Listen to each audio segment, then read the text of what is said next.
Look, if you're a business owner thinking about putting together some type of cybersecurity plan or secure cyber ecosystem, is probably not exciting to think about. Probably have better things to imagine, even things like marketing, advertising, sales. Those are all exciting business operations to put time into. Another good analogy of that is if you're a business owner, you have several insurance policies. You have general liability, workman's comp, you have maybe an E&O policy, all kinds of insurance. And I can pretty much guarantee that other than a month or two before renewal, you probably don't spend a lot of time strategizing about your insurance. Your controller or your bookkeeper might help you look at policies once or twice a year, but it's not an exciting business strategy subject to be thinking about. With cybersecurity, however, I urge you to spend some time on this subject, even if it's excruciatingly painful to consider it. There are some things that will suggest it might make it an interesting subject, but here's the reason why. 2022 and 2023 are not normal years when it comes to considering risk profiles in the cyber area of opportunity. The cybersecurity landscape is changing. It's not like with fire insurance on a building, the risk and the coverages have been the same for 100 years. This is a brand new area of risk for your business. More importantly, it's an area of opportunity. Many of the things that you could put in place for cyber management, in addition to protecting you against a catastrophic loss, can also help your business become a better operator with sales and marketing and even employee management. The reason why is the structures of your IT and of your technical resources that make you vulnerable to having some type of cyber attack are also making you less productive as a business. And here's what we mean by that. If you have an ecosystem in your company where all the different systems talking to each other, your CRM, your accounting system, maybe your manufacturing system, your databases, they may all be on different platforms or on different sections of your existing platform.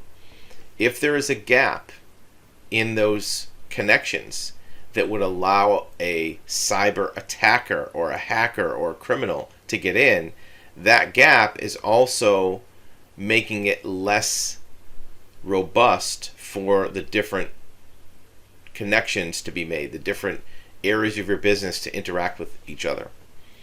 Having a strategy that puts together a strong connection that's defensible, impenetrable, will also make the systems talk to each other more clearly. And by talk to each other, I mean there's not going to be patches or APIs or tools that translate one system to another.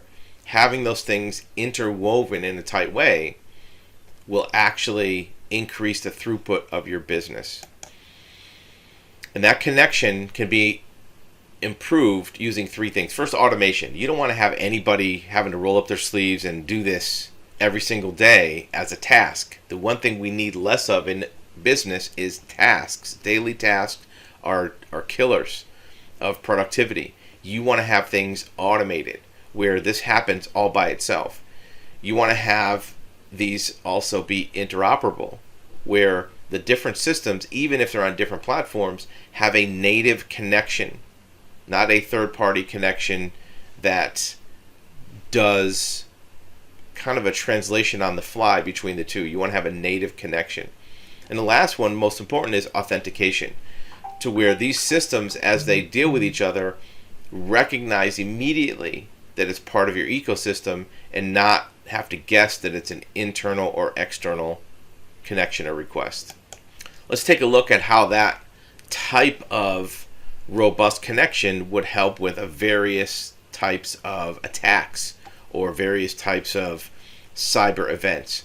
There's things like social media attacks, there are ransomware attacks, there's malware attacks, there's even just direct contact with an employee to get them to allow an attack through their system using social engineering. Those three components, automation, authentication, and interoperability, would prevent 90-something% of all those types of attacks.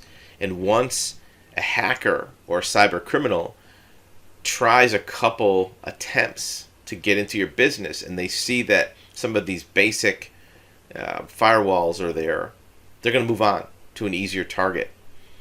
Most attacks are not the result of the first attempt. They're the result of attempt number 10,000. They keep trying. And if they see that the first attacks aren't working, they're not going to continue because it's not worth their time. Typically, where vulnerabilities are created is when a new system or new program is introduced to the company. And, new technology is great. It'll help enable additional sales. It'll help make processing more efficient. There's a lot of things that new programs do. You may look at new marketing systems. Whether it's off the shelf or you write it in-house, that's where there's a risk, because now you're taking a new component and plugging it in to your existing legacy system.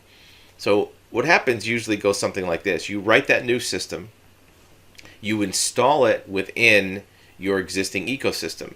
You're going to find there's going to be conflicts. How many times have you put a new technology platform in place and immediately find bugs, errors, something doesn't work, it breaks something, basically, is usually how it's referred to. And then you fix that break with some kind of a patch. Well, maybe if you installed a new marketing system in your CRM, it breaks your email, and all of a sudden your marketing emails stop going out. Well, now you write a little patch to fix that email. What'll happen is that patch now is a weak point in your security chain. Once that weak point is installed, usually it's a sigh of relief that, okay, now everything's working again. Nobody ever goes back to make that patch as strong as the rest of the boundary of your system. And it may take weeks, months, years for an attacker or a threat to find that vulnerability.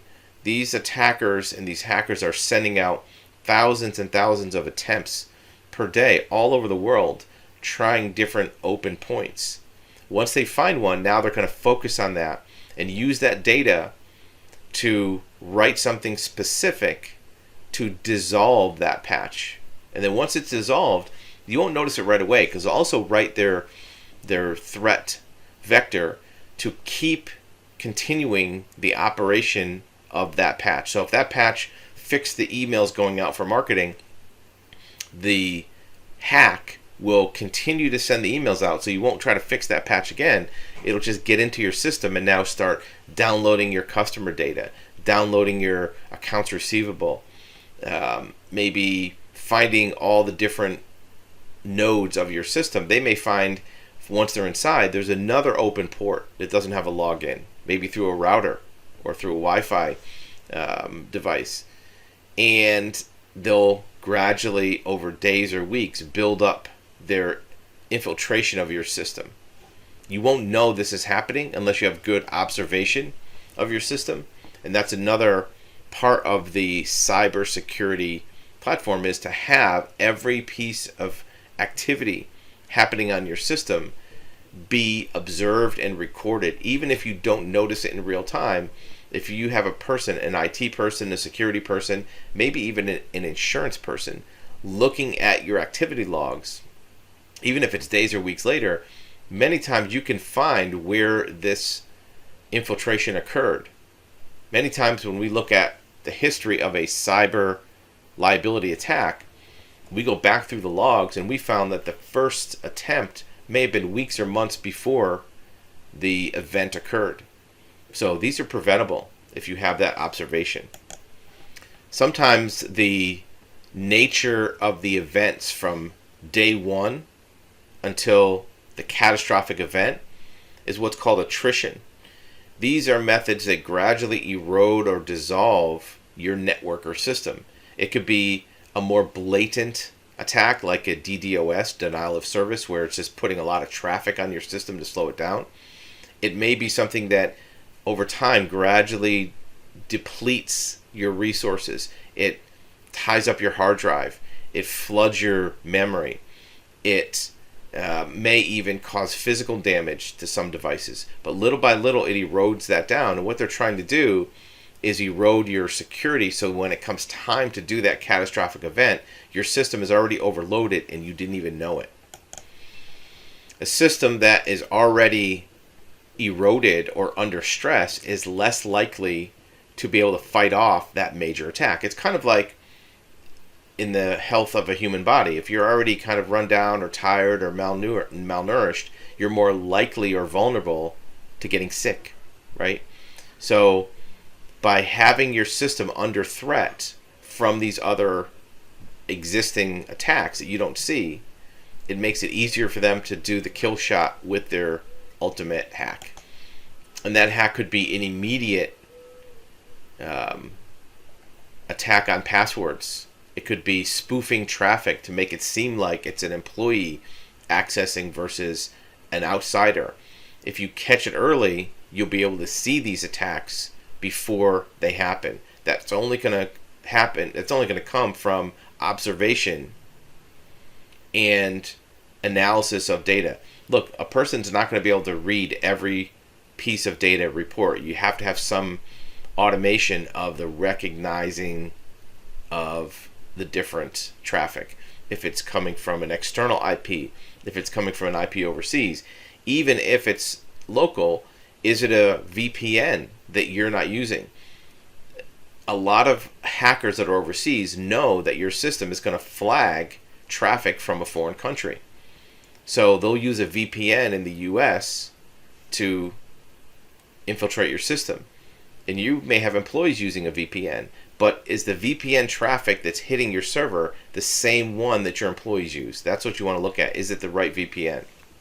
Another tactic that will be used is social engineering, where they will send emails to employees with an attachment.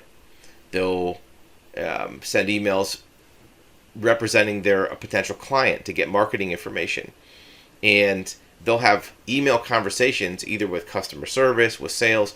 Both of those departments are very open and they're very obliging to inquiries. Look, if you have a sales department or customer service that's tight-lipped and keeps it close to the vest, you're not going to sell too much. You want to have an open conversation with clients for sales and good customer relations.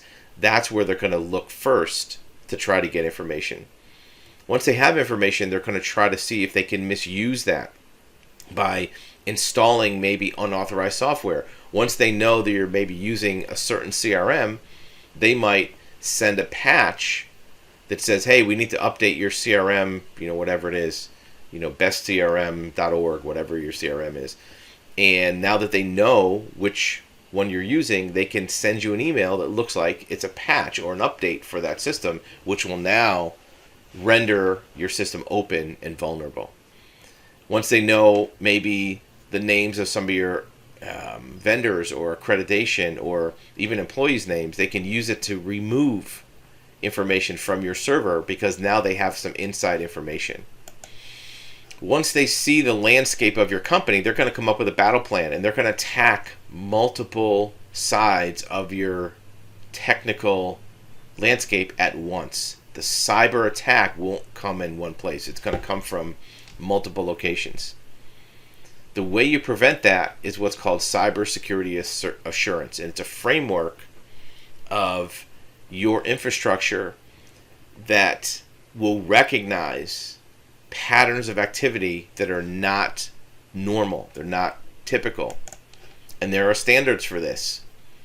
There's ISO and ISC standards that will help match up what is typical versus what is an exception. When your server sees an exception, it should know how to act. It should either restrict or throttle or at least notify, proper executives in your company that there's some activity that may not be normal. You want to have this be automatic. Somebody's not going to be looking at every bit of traffic coming through your system every single day, every single minute. You want to have automatic pings that will send an email, send a text message that there's something that might not be correct. Even something as basic as your website. One of the things that happens first on the cyber attack is sometimes your website will go down briefly. What they'll do is they'll change your website to one that looks the same as what you have now, but with some very minor coding changes behind the scenes. And when that change is made, your website will go down, maybe for a minute or two. If you don't know your website is down, well, first of all, you might be missing sales. But second of all, you won't know that exchange happens. Here's a perfectly good example of where proper cybersecurity prevention is also good for business development. If you have a system that will tell you your site went down for even 2 minutes, even if it's in the middle of the night, that will help you prevent the cyber attack, but also help you prevent losing out on sales that could have happened if your site is down for 2 minutes here, 2 minutes there. If it's during the day, even, you might not know. If one of your employees doesn't go to your website at that time, you might not see it. And really, how often do you go to your own website? That's for customers. And if a customer doesn't go to a website, if it's down for a couple minutes, many customers may not even let you know. If it's down for a week, for hours or days, yeah, you're going to find out about it. But a lot of customers will go to your website. If it doesn't work, they're going to go somewhere else. Maybe they come back later and it's working, or maybe they don't. But if it's down for a few minutes, you may not get that notification unless you have a server monitoring. And that goes for all of your resources, your email, your CRM, your accounting. You want to know if that system went down at all, even for a minute or two, because that could indicate a replacement code coming into play. And like we said before, that's one example of where having that system in place of monitoring will help you run your business better, in addition to having better cybersecurity and loss prevention.